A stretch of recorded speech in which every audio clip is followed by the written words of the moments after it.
What's going on, guys? It's Brandon back here again today for another Champions video, to be honest. Fourth Stanley Cup champion on this channel, our first repeat champion, because I wasn't around when Tampa was winning back-to-back cups. But the Florida Panthers have once again won the Stanley Cup. It's hard to compare the two between 2024 and 25. 24, they were a better team, they were a healthier team on paper. But I feel like 25, they just had so much more depth. And we see that kind of in their scoring here. So this year they went 47, 31, and 4, 98 points. The previous year they had more than that. They were the top seed in the second seed in the East, top seed in the Atlantic. This year they're third in the Atlantic, fifth in the East, 11th in the league. Coached by Paul Maurice, captained by Alexander Barkov. Goals for, they were 14th with 252, and goals against they were 6th with 223. Power play percentage, they were 23.5%, which was tied for 13th.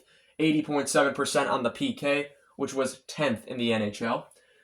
To get here, they beat Tampa Bay in the first round, in the fourth iteration of the Battle of Florida. You had 2021, 22, 24, and now 25. Series is split two series apiece. Florida wins 4-1. They win 6-2 and 2-0 in Tampa, before coming home and losing 5-1, but win 4-2 and then win 6-3 in Tampa. Then in the second round, they play Toronto for the second time in their history. Last time was 2023, where they beat the Panthers in 5 on their way to the Stanley Cup final. Or they beat the Leafs in 5 on their way to the Stanley Cup final. They win this series in 7. Toronto had them by the throat. Toronto had the chance to put this team away, and as always, Toronto will find a way to blow it. They lose 5-4 in Game 1, 4-3 in Game 2. Toronto is up 3-1 in Game 3. The game goes to overtime. Florida wins that one, 5-4 in overtime. They then win 2-0 and then win 6-1 in Game 5 in Toronto. They lose 2-0 at home, but come back to Toronto and wins 6-1, wash, rinse, repeat of Game 5, humiliate the Maple Leafs on home ice. And Toronto then self-destructed pretty much. Because that's what happens. They lost another Game 7. It's now 13. You count them up. 13, 18, 19, 20 technically is a Game 7, although it's a Game 5. 21, 22, 24, and 25. That's 9 straight Game 7s, I think. If I'm counting right. I don't know. Excuse me. Then they play Carolina again. They played Carolina in 2023 as well in the conference final. Carolina looking for their first conference final win.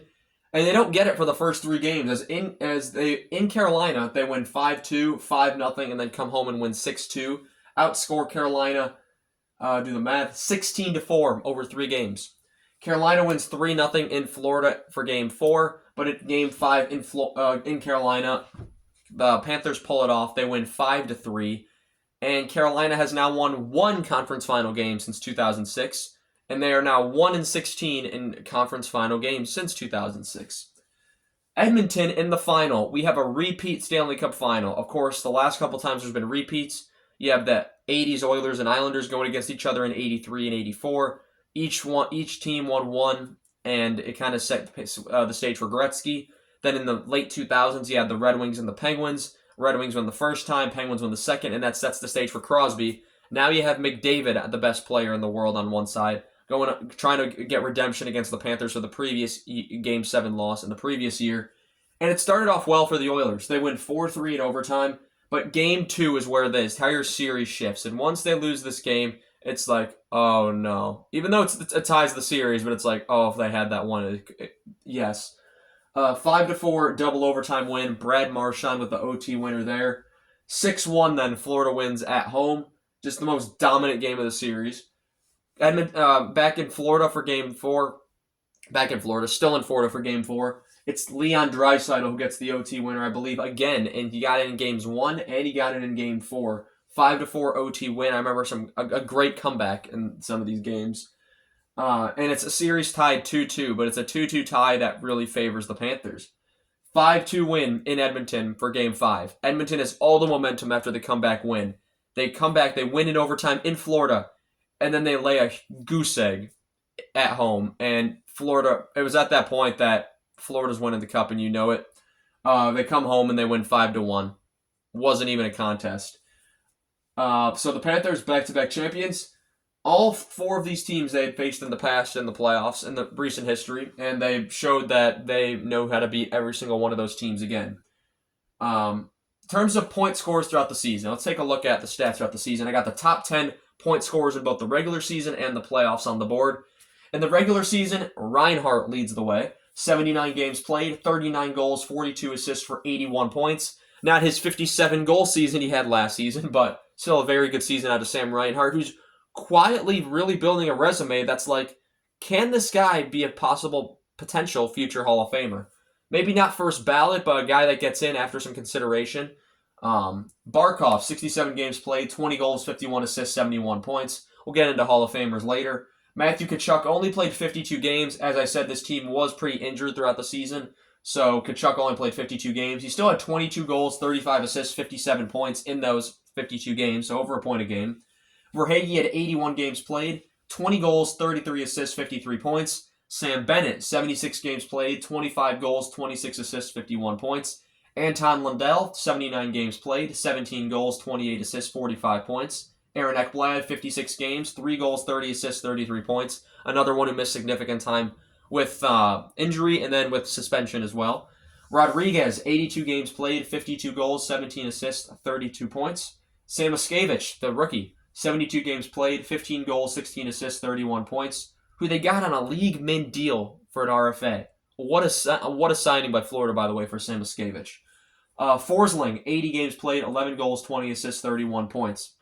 Bobrovsky in the regular season, 54 games played, 33, 19, and 2 record, 905 save percentage, 2.44 goals against average, and 5 shutouts. In the playoffs, it's Verhaeghe that leads the way. But it's not just Verhaeghe, it's Verhaeghe, Tkachuk, and Reinhart all leading the way. In fact, you could say this entire team led the way with the way the point totals add up.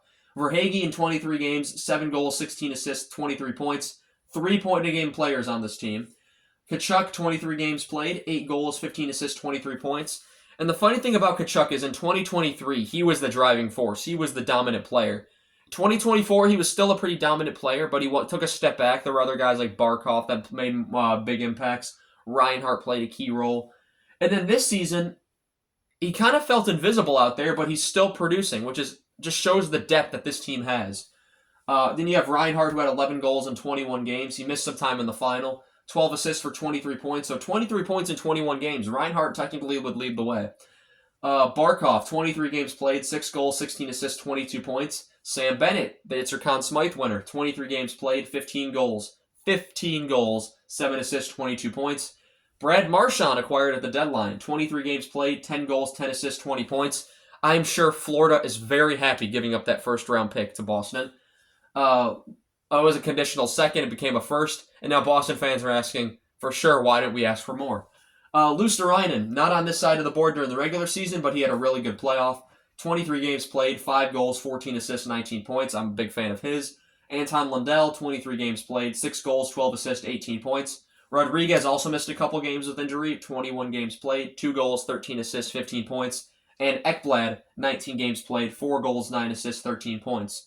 So guys on this side that weren't on this side, you have Luosterainen and you have Marchand because he didn't spend most of the year with Florida. Bobrovsky in the playoffs, 16-7, 914 save percentage, 2.2 goals against average with 3 shutouts. Bobrovsky, very solid all around. And I still say, had Florida not blown the 3-0 series lead in the final last season, I think he gets the Conn Smythe over McDavid, but he does not. He's going to make the Hall of Fame anyway.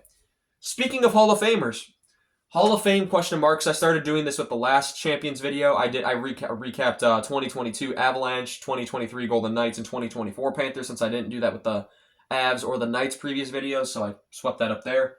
Hall of Famers, Barkov, it just keeps adding hardware. Captain of a team, European captain, Selke Trophy winner numerous times. And, I mean, what else does he really need to do? He's a fantastic all-around two-way player. Bobrovsky, without question. 2 Stanley Cups, 2 Vezinas. I would argue the greatest goaltender of his generation, hardware-wise. What generation Bobrovsky belongs to is really up for debate because he started later than some goaltenders. He's not, of course, with Shesterkin and Shesterkin in that group. He might be close. I would honestly argue he's more with Vasilevsky in that group. Vasilevsky, of course, has his 2 Stanley Cups as well, a Vezina Trophy. Bobrovsky and Vasilevsky are really that top tier from that generation. I'm trying to think of other goaltenders in that generation. Hellebuck would be that generation as well, I'd say. UC Saros. I mean, Saros did start later. I put Saros more with Shesterkin in that level. But as you see, goaltending generations, I'd say, last around 5 years. Like, you had Lundqvist, Price, that group, and now you have this generation, which is Bobrovsky, Vasilevsky, the Russian goaltender takeover, that sort of thing. But back to Hall of Famers. Matthew Tkachuk, I think, if he keeps the point-a-game pace up, he might be one of those guys like McGillney. Might take him a little bit to get in, but wouldn't it be something if, after he retires, if Keith Tkachuk is not in by then, because I think Keith Tkachuk should be in, if he went in with his father, and maybe Brady Tkachuk could also join them if he really picks up his game in the next couple seasons. Brad Marchand, over 1,000 points. He's going to be a Hall of Famer, whether some people like it or not. I barely despised Marchand in my youth. After his last couple seasons, he's matured as a player. He's still a pain in the you-know-what to play against, but he's more of a respectable pain in the you-know-what to play against. And I really like what he did in Florida. I really respected that. Sam Reinhart, I put a question mark next to. He's really putting his name into the conversation. Point-a-game seasons, 40 goal scorer at least, sometimes 50. After leaving Buffalo, like a lot of players, his game's just taken off. And now looking to next season, can this team go to the final for 4 straight years? They made it 23, they lose, they go to 24 and 25, and they win. Can this team three-peat or go to 4 straight Stanley Cup finals? They're currently $3.73 million over the cap, so they have to make a move. Their entire core is signed until 2030, pretty much. Barkov is making $10 million. He's 29 years of age. $10 million until 2030. Matthew Tkachuk is 27. He's making $9.5 until 2030. Sam Reinhart's 29. $8.625 until 2032. That's a bargain. Sam Bennett, they get re-signed. $8 million. He's 29 years of age until 2033. Carter Verhaeghe is signed at $7 million. He's 29 years of age. 2033 for him as well. Anton Lundell, 23 years of age. $5 million until 2030. Brad Marchand, they signed to an extension. 37 years of age and signs a 6-year deal until 2031. $5.25 million per. If Marchand plays until he's 43, I'll be amazed. For sure a Hall of Famer at that point. Seth Jones, they acquired from Chicago at the deadline as well. $7 million until 2030. Of course, he was making $9.5. The Hawks retained $2.5 million on that. He's 30 years old. Aaron Ekblad, they signed the 8-year extension with. They brought back pretty much everyone except Nate Schmidt. It's incredible. $6.1 million. He's 29 years old. He's signed until 2033. Gustav Forsling is 29 as well. $5.75 million until 2032. You can see you have 3 of your big defensemen right here. Jones, Ekblad, Forsling. You lose Nate Schmidt. You bring in Jeff Petrie to replace him. Kulikov's there as well. And you have Balinskis coming up on the blue line. The question mark here is Sergei Bobrovsky. He's 36 years old. He's making $10 million for 1 more season until 2026. I think he re-signs in Florida for sure, considering they really don't have any prospects. They traded Levi to Buffalo back in the Reinhart deal. They moved off Spencer Knight to Chicago in the Seth Jones deal. And they bring in Daniil Tarasov to play backup after they let Vanacek walk in free agency. It's going to be a question of, I think Bobrovsky for sure re-signs. Lower cap hit for sure because it's able to be able to afford all this. And they're still 3.73 over the cap. Samoskevich is an RFA next season for one. Yeah, he's only signed for 1 year. I think Evan Rodriguez is going to be the odd man out, and then of course Luosterainen maybe be another odd man out. But it's really incredible what this team's done. Bill Zito, the general manager in Florida, locking up this core for a long time. In their prime years, some of them younger, some of them older. And what this team's been able to do. Florida was the joke of the league for 30 years. 2020, everything changes. They've had the only time they had ever been respectable was 96 when they made the playoffs in their 3rd ever season. They lost in the first round in 97, lost in the first round in 2000, lost in the first round 2012, lost in the first round 2016. Starting in 2020 with the play-in loss to the Islanders, they took off. They lost in the first round in 21, they lost in the second round in 22, they lose in the final in 23, and now they're back-to-back champions. Do you think they are going to win this? Can they win next year? I absolutely believe they can. It's hard to believe they're not odds-on favorites. Of course, they've had a lot of miles on them, so maybe they'll be a little tired, but we will see next season. Anyway, guys, I want to thank you all so much for watching this video. The 2025 Florida Panthers Stanley Cup champions. Have a good one.